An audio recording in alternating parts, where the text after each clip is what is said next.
Uma boa noite a todos.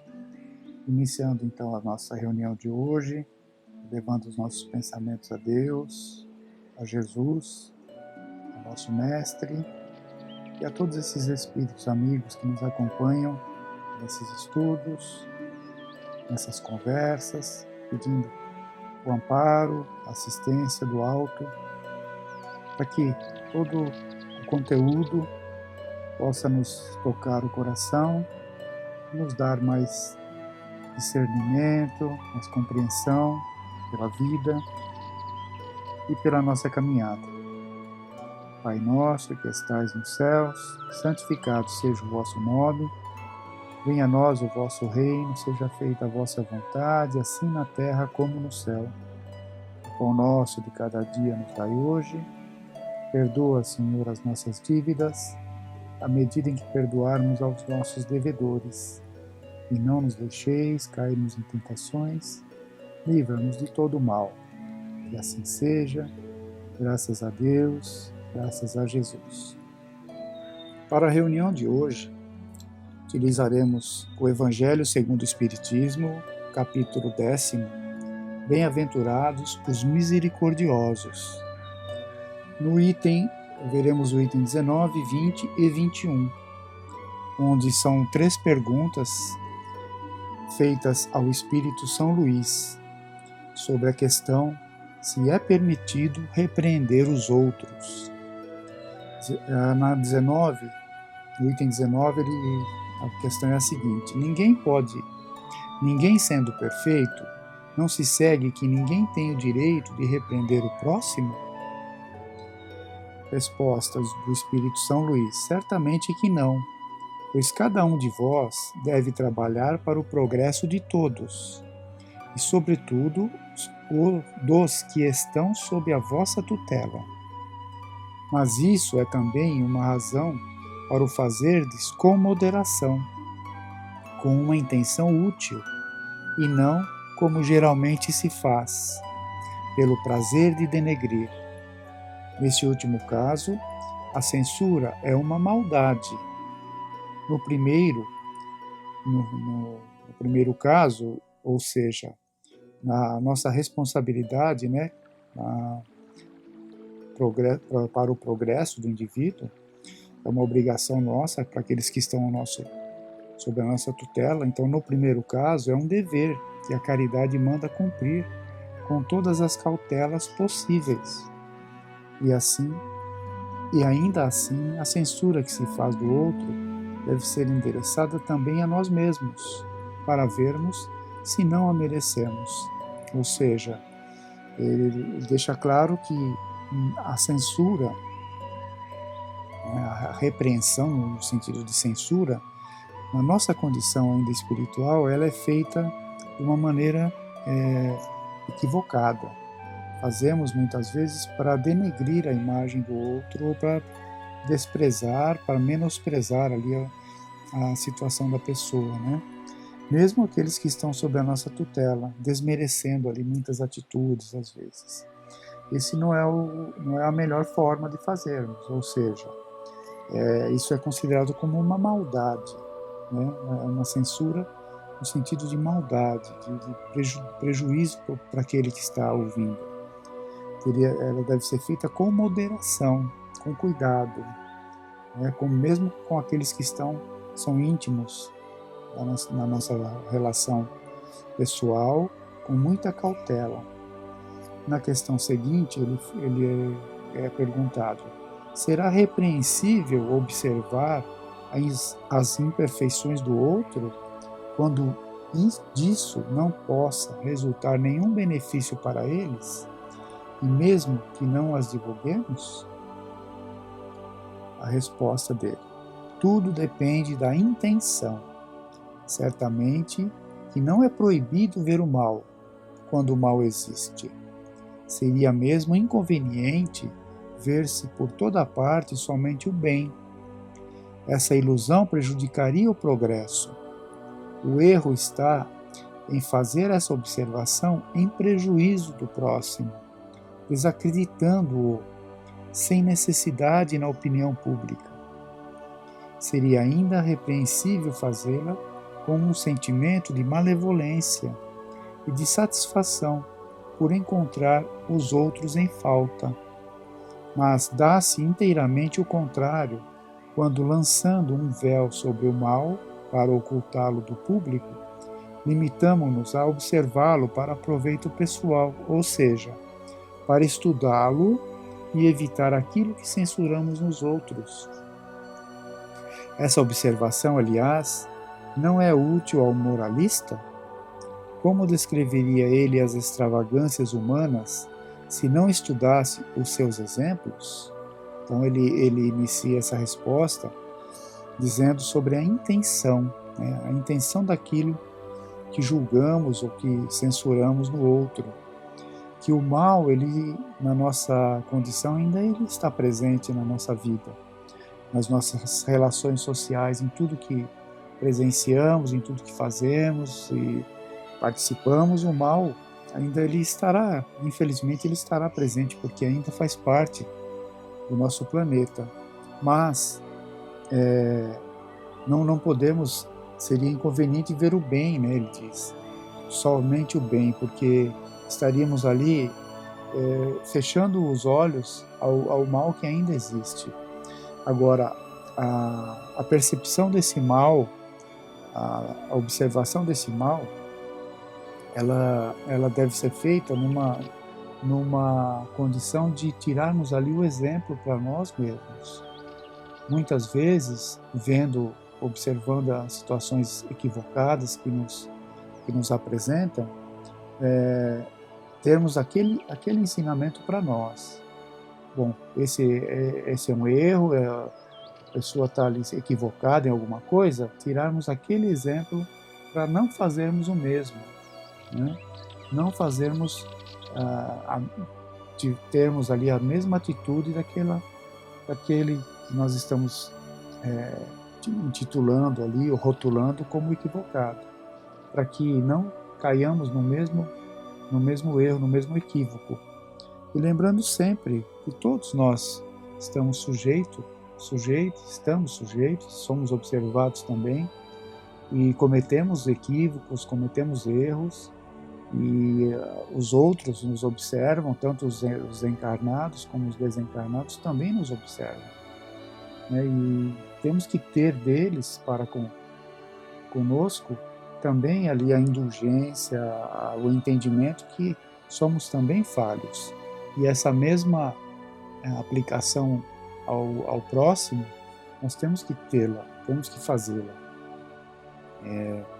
Não podemos, como ele diz, lançar um véu sobre o mal, porque o mal ainda existe.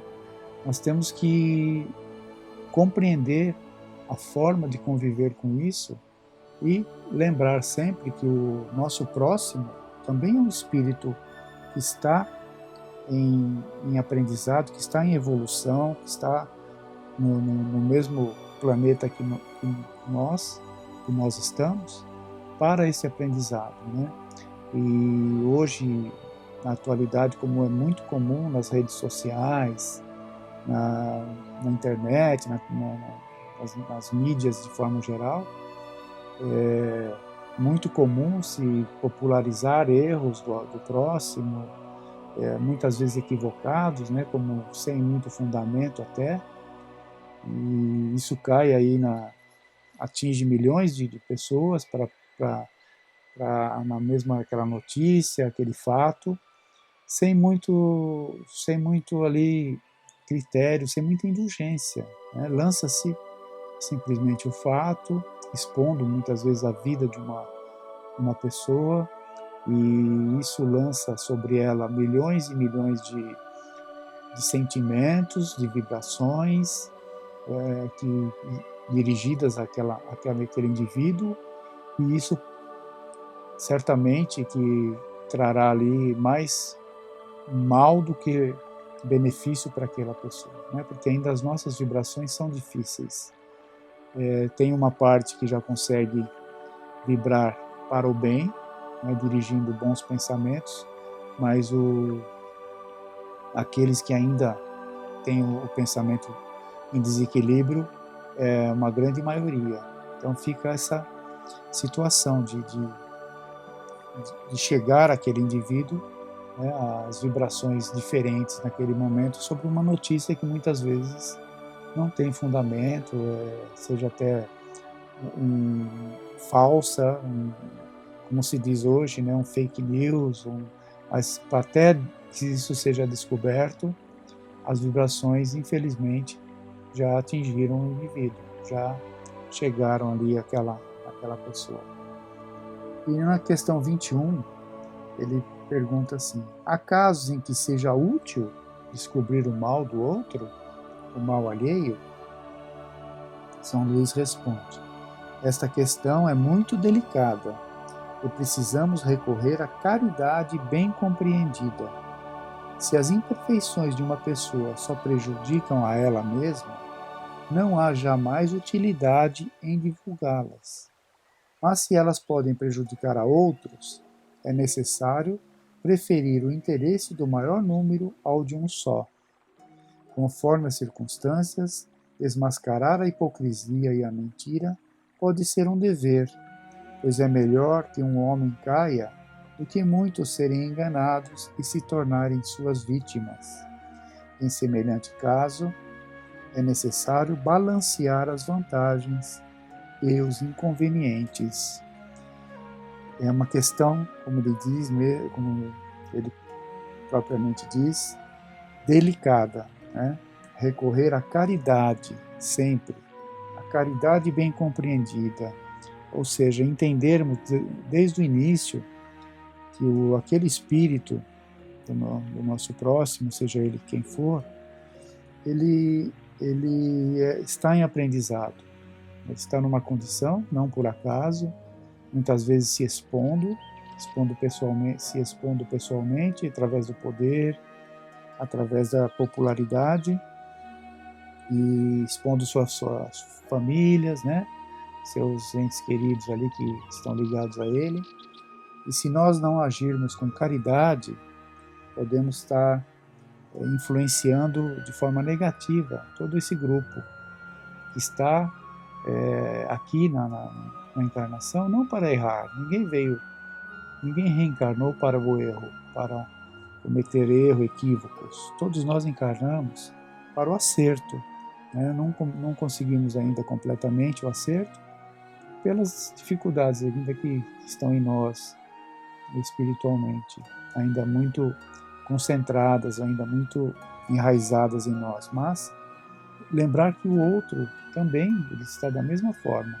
Se queremos indulgência para conosco, se queremos entendimento para os nossos erros, para os nossos equívocos, também temos que tê-los da mesma maneira para com os outros, para com o próximo, né? Seja ele íntimo nosso, seja ele estranho, seja ele do nosso relacionamento social ou não, né?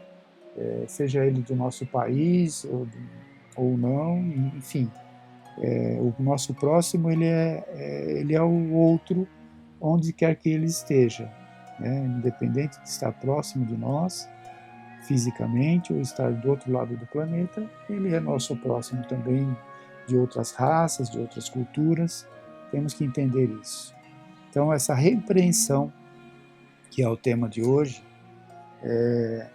que é perguntado se é permitido repreender os outros, é uma questão muito delicada, porque fazemos isso constantemente e termos cuidado, temos caridade, temos aí muita cautela para essa repreensão, porque às vezes uma palavra de repreensão de forma crítica, de forma de censura, pode nos afastar de espíritos que são queridos nossos, levamos aí muito tempo para nos reaproximarmos e através de uma palavra podemos aí nos afastar. Então tenhamos essa cautela, tenhamos esse bom senso, essa caridade que o Espírito São Luís nos pede, para enxergar sim o erro, mas tirar do erro, de acordo com os nossos conhecimentos já, tirar com a nossa moral, principalmente, né? Tirar do erro alheio um aprendizado para nós. E outra, e nos moldarmos moralmente ao acerto, né? Para que muitas vezes a censura de uma palavra, ela um comportamento diferente, uma atitude diferente, dando o exemplo através da atitude, vale muito mais que uma censura por palavras, que pode gerar ali discussões, desentendimentos e afastamentos. Tá bem? Ficamos por aqui então. Um tema de hoje muito, muito importante para as nossas reflexões. Que Jesus nos abençoe, fiquem todos em paz, tenham todos uma boa noite.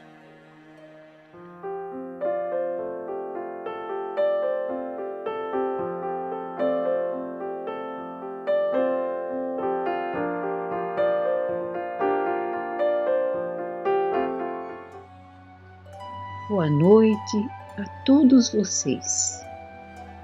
Bom, hoje nós vamos comentar uma passagem do Evangelho, capítulo 4, Ninguém pode ver o reino de Deus se não nascer de novo. Essa passagem encontra-se nas Instruções dos Espíritos e é ditada por São Luís em Paris, 1859. A necessidade da encarnação. Então vamos à leitura. A encarnação é uma punição e somente os espíritos culpados é que lhe estão sujeitos? Então essa é a pergunta que é feita a eles, né? A resposta. A passagem dos espíritos pela vida corpórea é necessária para que eles possam realizar, com a ajuda do elemento material, os propósitos cuja execução Deus lhes confiou. É ainda necessária por eles mesmos, pois a atividade que então se veem obrigados a desempenhar ajuda-os a desenvolver a inteligência. Deus, sendo soberanamente justo, deve aquinhoar equitativamente a todos os seus filhos. É por isso que ele concede a todos o mesmo ponto de partida, a mesma aptidão, as mesmas obrigações a cumprir e a mesma liberdade de ação. Todo privilégio seria uma preferência e toda preferência uma injustiça. Mas a encarnação, para todos os espíritos, é apenas um estado transitório. É uma tarefa que Deus lhes impõe no princípio da existência, como primeira prova do uso que farão do seu livre-arbítrio. Os que executam essa tarefa com zelo sobem rapidamente e de maneira menos penosa os primeiros degraus da iniciação e gozam mais cedo o resultado do seu trabalho. Os que, ao contrário, fazem mau uso da liberdade que Deus lhes concede, retardam o seu progresso. E é assim que, por sua obstinação, podem prolongar indefinidamente a necessidade de se reencarnarem. E é então que a encarnação se torna um castigo. Agora, uma observação. Uma comparação vulgar nos fará melhor compreender essa diferença. O estudante não atinge os graus superiores sem ter percorrido a série de classes que o leva até lá. Essas classes, por mais trabalho que exijam, são o meio de atingir o fim e não uma punição. O estudante laborioso abrevia a caminhada, encontrando menos dificuldades. Acontece o contrário com aquele que a negligência e a preguiça obrigam a repetir certas classes. Não é, porém, o estudo que constitui uma punição, mas a obrigação de recomeçá-lo em cada classe. É o que se passa com o homem na terra. Para o espírito do selvagem, que está quase no começo da vida espiritual, a encarnação é um meio de desenvolver a inteligência. Mas para o homem esclarecido, em que o senso moral está largamente desenvolvido e que se vê obrigado a repetir as etapas de uma vida corporal cheia de angústias, enquanto já podia ter atingido o fim, é um castigo pela necessidade em que se acha de prolongar a sua permanência nos mundos inferiores e infelizes. Aquele que, ao contrário, trabalha ativamente para o seu progresso moral, pode não somente abreviar a duração da sua encarnação material, mas franquear, quer dizer, liberar de uma vez os graus intermediários que o distanciam dos mundos superiores. Os espíritos não poderiam encarnar-se uma só vez num mesmo globo e passar suas diversas encarnações em diferentes esferas? Essa opinião seria admissível se todos os homens estivessem na Terra exatamente no mesmo nível intelectual e moral. As diferenças entre eles, desde o selvagem até o homem civilizado, revelam os graus que têm de percorrer. A encarnação, aliás, deve ter uma finalidade útil. Ora, qual seria a finalidade das encarnações efêmeras das crianças que morrem em tenra idade? Teriam sofrido sem qualquer proveito, nem para elas, nem para os outros? Deus, cujas leis são todas soberanamente sábias, nada faz de inútil. Pelas reencarnações no mesmo globo, quis que os mesmos espíritos se ponham de novo em contato, tendo assim ocasião de reparar as suas faltas recíprocas. E tendo em conta as suas relações anteriores, quis ainda fundar sobre uma base espiritual os laços de família, apoiando numa lei natural os princípios de solidariedade, fraternidade e igualdade. Bem, com essa leitura, percebemos a necessidade da encarnação. Então, podemos ver como exemplo o capítulo 18 do livro Ação e Reação pelo Espírito André Luiz e a psicografia de Chico Xavier, Resgate Coletivo. O capítulo se refere ao desastre coletivo em que o instrutor Druso participaria em missão de socorro, mas que foi vetada a participação de André Luiz e seus companheiros, e seu companheiro Hilário, porque aquele trabalho ele exigia colaboradores treinados. Mesmo assim, o instrutor Druso explica tanto a André Luiz como a Hilário alguns dos pormenores referentes àquele trabalho de assistência, que resgataria 6 dos 14 tripulantes desencarnados numa queda de avião. Vejamos então as explicações de Druso. O desastre é o mesmo para todos, mas a morte é diferente para cada um. Por quê? Porque serão retirados dos corpos apenas os espíritos em que o interior permita uma imediata liberação. Outra explicação é a de que os fluidos animalizados retêm o espírito ao corpo e que a morte física não significa emancipação espiritual. Não é apenas pela morte do corpo que o espírito vai se libertar.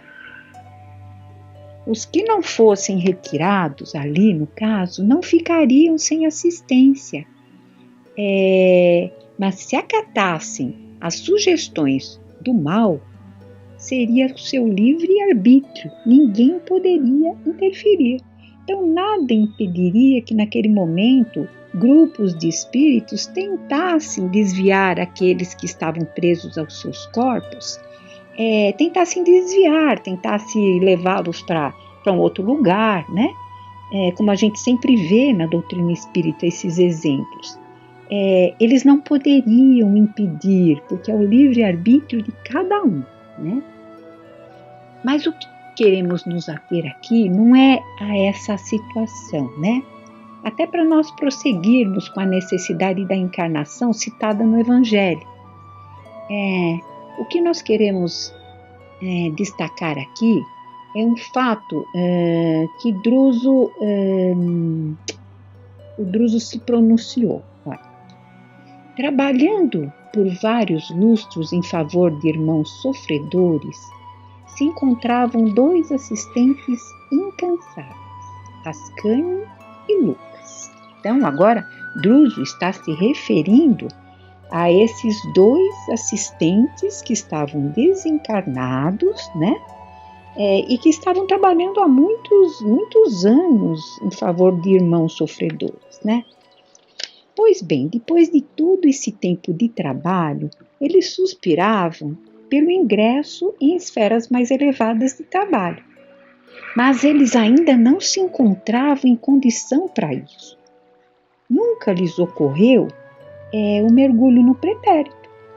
Então, um deles se dirigiu à direção geral, perguntando o porquê. Por que nós não conseguimos alçar um voo maior para outras esferas, né? Técnicos, então, os conduziram à memória. Através de fichas de observação, foram extraídos dados de memória que alcançaram as atividades do século XV, em que foram arrebatadas memórias dolorosas do tempo em que faziam parte do exército de Joana d'Arc, em 1429, logo após a libertação de Orleans. Famintos de influência junto aos irmãos de armas, assassinaram 2 companheiros, jogando-os do alto de uma fortaleza no território de Gatinais, e receberam honrarias que mais tarde, além do túmulo, lhes causaram torturantes remorsos. Diante dessas revelações, eles não desejaram saber de mais nada. Preferiram liquidar a dívida antes de novos mergulhos na subconsciência.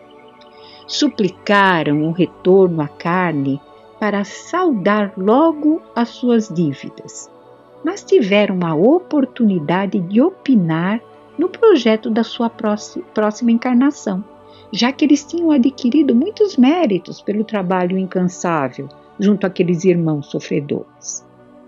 Eles optaram por ingressar na aeronáutica para sofrer a mesma queda mortal que causaram aos companheiros de luta no século XV. Então, neste caso, pelos créditos morais, eles puderam selecionar o gênero de luta para saldarem os seus débitos. Para a maioria, enfim, cabe aceitar amargas provas por acidentes diversos, mutilações e tantas outras formas de resgate, mas eles, aqui no caso, tinham esse merecimento. Portanto, ninguém se eleva a pleno céu sem plena quitação com a terra. Palavras do Evangelho. Não saireis de lá enquanto não houverdes pago o último ceitil. Interessante, né? Bom, nós podemos ver agora também o capítulo Em Serviço do livro Nosso Lar, pelo Espírito André Luiz. Aqui nesse capítulo é detalhado para nós a necessidade de reencarnarmos no mesmo globo. Tendo nossas relações anteriores em vidas passadas, podemos acentuar sobre uma base espiritual bem sólida os nossos laços de família, de uma forma bem fraterna e, acima de tudo, solidária. Um exemplo aqui em nosso lar, né?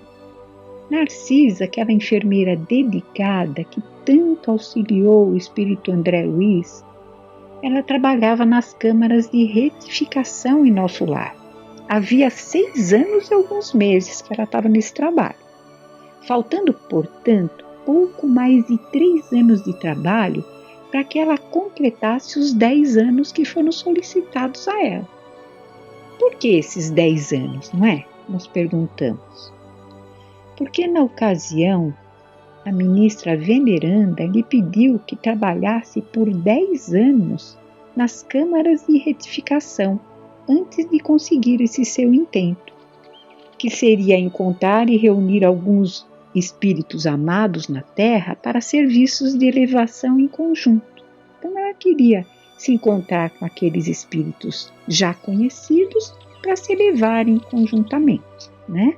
Por aquela solidariedade que acabamos de falar lá em cima, né?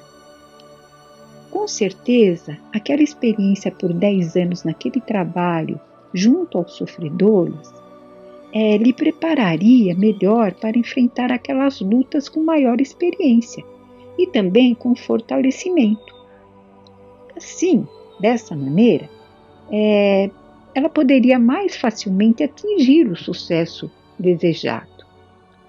Portanto, aqui nós vemos 2 pontos. Primeiro, a necessidade de reencarnarmos no mesmo globo, pois nós devemos sempre uns aos outros. E segundo, somos preparados por esses benfeitores para o nosso acerto nas lutas necessárias que travamos aqui.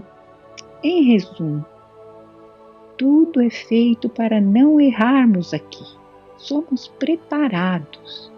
Se errarmos, é pelo nosso próprio descuido no cumprimento das leis, ou então pela nossa própria rebeldia. Aqui novamente, o que devemos à terra, temos que pagar aqui na terra. Não saireis de lá enquanto não houverdes pago o último centil. Isso está no Evangelho, né? Novamente. Bom, depois desses exemplos e voltando à passagem do Evangelho que nós lemos anteriormente, a necessidade da encarnação, nós podemos constatar o tempo, o trabalho e as nossas experiências através das diversas encarnações fazem com que o nosso espírito vá se desvencilhando das amarras que nos prendem aqui. Mas de uma coisa temos que ter certeza: nós não estamos sós. E a supervisão do Pai, através desses benfeitores, essa supervisão vai moldando os nossos caminhos, vai dando direção à estrada que nós temos que seguir nas nossas vidas. E isso precisa despertar a nossa gratidão eterna. Sejamos eternamente gratos, com essa certeza de que não estamos sozinhos e que temos toda a ajuda ao encarnarmos e depois, durante a encarnação também, em todos os momentos em que nós estivermos sintonizados com esse bem maior. Fiquemos em paz e sempre confiantes no amor que nos acompanha. Que possamos ser agradecidos por todas as bênçãos que nos alcançam nesse período de provas maiores pelos quais a Terra passa. Que o conhecimento nos eleve acima dessas angústias, que sabemos provisórias, e que o nosso burilamento possa nos despertar para a necessidade da prece em favor de tantos que desencarnam, em favor de tantos que jazem em leitos de dor e pelos familiares que tanto sofrem. Que possamos ser fortalecidos pela nossa fé esclarecida. Pai nosso que estais no céu, santificado seja o vosso nome. Venha a nós o vosso reino e seja feita a vossa vontade, assim na terra como no céu. O pão nosso de cada dia nos dai hoje, Senhor. Perdoai as nossas dívidas assim como perdoamos aos nossos devedores. Não nos deixeis cair em tentações, mas livrai-nos de todo o mal. Que assim seja.